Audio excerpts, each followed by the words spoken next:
On vous présente aujourd'hui la 25e édition déjà de l'exposition des crèches de Rivière-Éternité. Et pour nous la présenter, on a M. Jean-Maurice Leblanc et Mme Liane Girard. Bienvenue à l'émission. Bon matin, 25e édition. Donc là, c'est la grosse édition. C'est quoi les nouveautés qui sont prévues pour cette année? Bien, disons que en début d'année, on a demandé la collaboration des municipalités environnantes pour qu'elles nous produisent des crèches pour nous aider à faire un renouvellement des crèches extérieures. Donc, les municipalités de Petit-Saint-Denis, L'Anse-Saint-Jean, Rivière-Éternité, Saint-Félix-Otis et Parc-Saguenay ont accepté de nous faire de nouvelles créations pour les inaugurer lors de la journée du 7 décembre prochain. Ça, c'est les crèches qui sont exposées à l'année, extérieures. Oui. OK. Ils vont être inaugurés vraiment à partir de la première journée de la 25e édition. Oui. Et c'est qui les artistes derrière ces crèches-là? Bien, disons que pour Rivière-Éternité, c'est M. Omer Moisan de Chicoutimi. Puis j'ignore le nom des artistes des municipalités environnantes. OK. Mais c'est ça, il y a tout cet aspect-là qui est refait pour la 25e édition. Oui. Si on remonte 25 ans plus tôt, on se rappelle les débuts de l'exposition, c'est dans quel contexte ça avait été amené? Ça a commencé en 1989, parce qu'on fête le 25e anniversaire. C'est Mme Eugénie Bouchard, qui était maire de Rivière-Éternité à ce moment-là, avec Jean-Marie Couet, qui a décollé ce projet-là.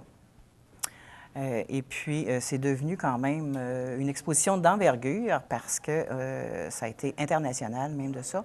À partir de 1995 jusqu'en 2010, on a exposé beaucoup en Europe. Je pourrais dire en Italie, en France, en Belgique. Parce qu'il y a des crèches qui qui se promenaient, bien sûr.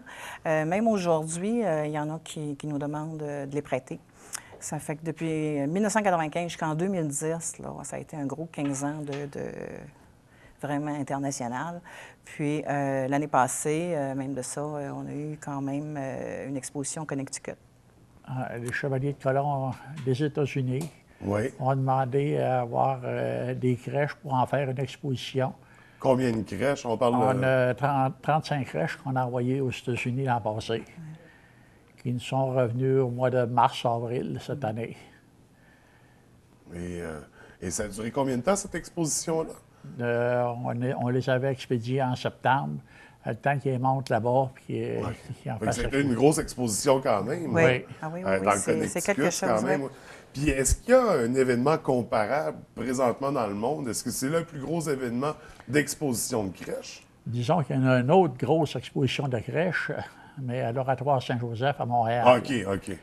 Mais le frère Lucien Dufour, des frères de Sainte-Croix, qui est rattaché à l'Oratoire Saint-Joseph, est un de nos participants, de nos donateurs.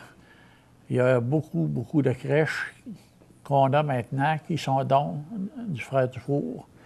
Puis d'ailleurs, le frère Dufour, lui ici, pour souligner la 25e, est venu passer presque 2 semaines chez nous pour monter une nouvelle crèche. Puis il va être présent lors de l'inauguration le 7 décembre prochain. C'est comme un peu un spécialiste, lui, à quelque part. C'est là-dedans, il en fait beaucoup. Puis, Puis on parle, pour cette édition-ci, 25e, combien de crèches il va y avoir? On possède plus de 1200 crèches. Puis, on expose quand même durant l'été et puis l'hiver. Puis, on a une certaine rotation à ce moment-là, parce que 1200 crèches, on ne peut pas présenter ça dans une salle. Non, c'est ça. Puis, ça représente 40 pays. Wow! De différents pays. C'est vraiment... On a monté ça au fur et à mesure. On en a acquis, on a eu des dons. C'est ça. Bien, j'imagine qu'à chaque année, il y a des nouveaux qui s'ajoutent. Est-ce qu'au niveau des pays participants, est-ce qu'il y a de la nouveauté cette année, des nouveaux qui se sont intégrés? Non, mais disons que par-delà le volet chrétien, si on veut, là, des crèches, il faut voir le domaine artistique et culturel. Tu vas prendre 2 peintures de la Nativité, Puis tu te demandes, quand tu les regardes avec une certaine distance, comment est-ce qu'ils peuvent avoir pensé à le même fait, puis l'avoir exprimé de façon si différente. Fait que ça reste à la base d'une œuvre d'art qui porte un message qui est religieux. Oui. C'est ça. Mais ça reste une œuvre. Oui. Est-ce que, justement, vous devez avoir toutes sortes de crèches? Est-ce qu'il y a déjà eu des crèches qui étaient vraiment pas religieux, vraiment pas chrétiennes? Ben vraiment pas, je sais pas comment ça pourrait se manifester, des personnages d'une autre religion ou des robots, des extraterrestres, je ne sais pas.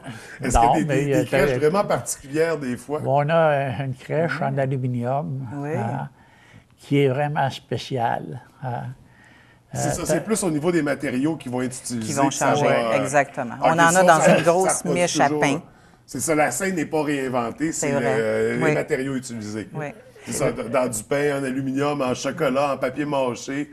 Il y en a vraiment pour tous les goûts. Il y en a une qui est magnifique, qui représente le devant de la cathédrale de Cracovie, qui est toute décorée de papier d'aluminium coloré de différentes couleurs. Il y a un petit jeune homme l'an passé qui était là. Il dit « Maman, il dit, peux-tu me poser devant cette crèche-là? » Habituellement, on ne permet pas les photos à l'intérieur de l'exposition. Mais là, vous avez été ému par la situation. Oui. Le jeune homme qui voulait. Oui, le petit gars d'à peu près 8-9 ans. Ouais, mais justement, en 25 ans, vous avez dû avoir une crèche qui vous a marqué, une crèche préférée pour un aspect quelconque. Ça a été quoi votre crèche préférée? Moi, j'en ai eu une. C'est une crèche qui vient de la prison de Chicoutimi. C'est un prisonnier qui l'a faite avec son argent de poche. Il nous a laissé une petite lettre. Je sais qu'il est encore en prison aujourd'hui. Puis, je lis cette lettre-là, puis je suis encore bouleversée. Franchement, il l'a faite avec son cœur. Peut-être que son corps ou sa tête ne suit pas, mais il l'a fait avec son cœur. Ouais. Puis là, je vous en parle aujourd'hui, puis je suis émue. Il y a toutes sortes de petits bijoux comme ça, parce qu'une crèche, il y a un contexte autour aussi, quand l'artiste l'a créé. Il y a un message aussi qu'il voulait porter par les matériaux qu'il utilisait. Fait que là, on en a un bon exemple. Des fois, c'est pas celle qui vaut la plus chère ou celle qui est la plus belle qui va nous marquer le plus. Vrai. C'est le contexte dans lequel elle est.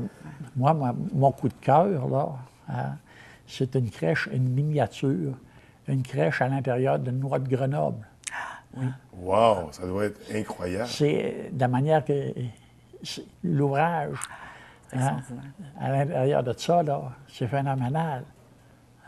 Ben, moi, je vais vous avouer, c'est celle qui m'a marqué le plus, c'est quand j'étais jeune, c'est parce qu'elle était en chocolat.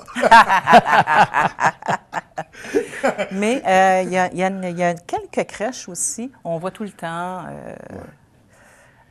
Marie puis Joseph. Puis il y a quelques crèches qui sont enlacées. C'est rare qu'on voit ça. Puis ça, j'aime ça.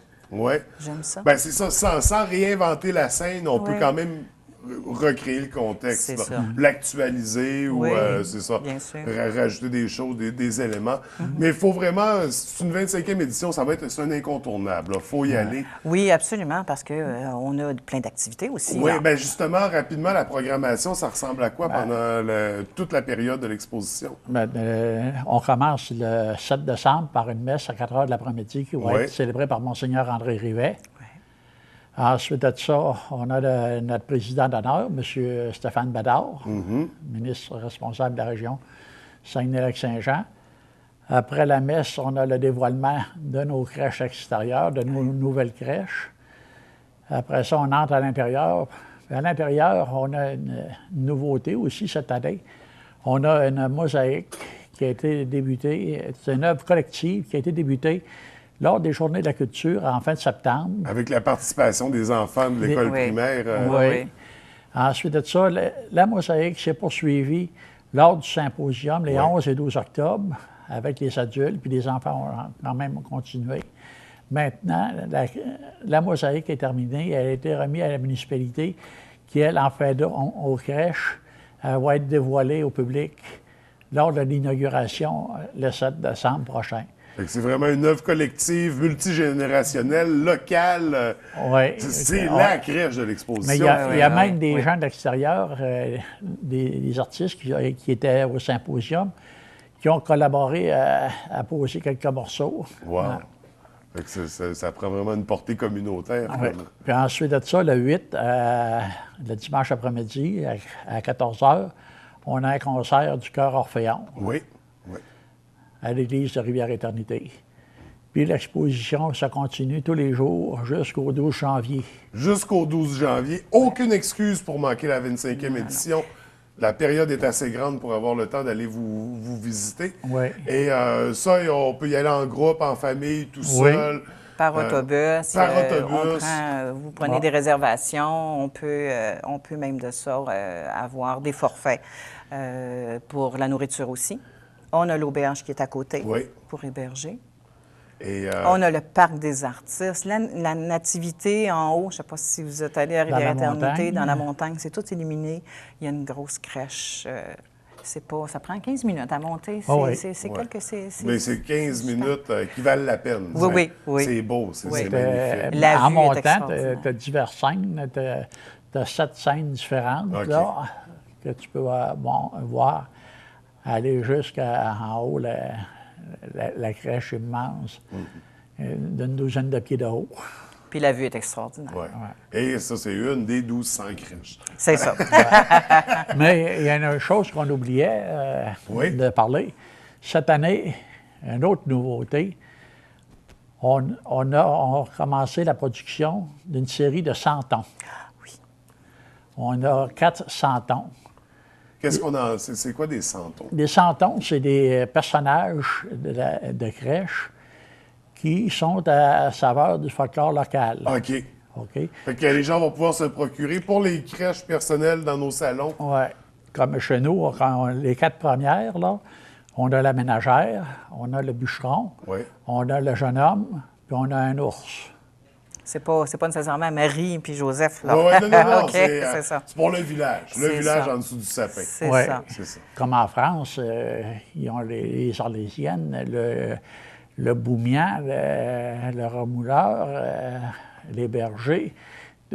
Ça fait partie du folklore local. Éventuellement, au fil des éditions, il y a des nouveaux personnages qui vont s'ajouter. Ça, on peut se les procurer. J'imagine que ça va pendant l'exposition, entre autres. Mais toute l'année, est-ce qu'on va pouvoir... Oui, sur notre site Internet, Infocrèche. Infocrèche.com? L'adresse quand on écrit exposition crèche ça va apparaître sur Google, facilement. Tous les liens, c'est les premiers liens. On a toutes les informations, les détails pour les expositions, les dates, les heures.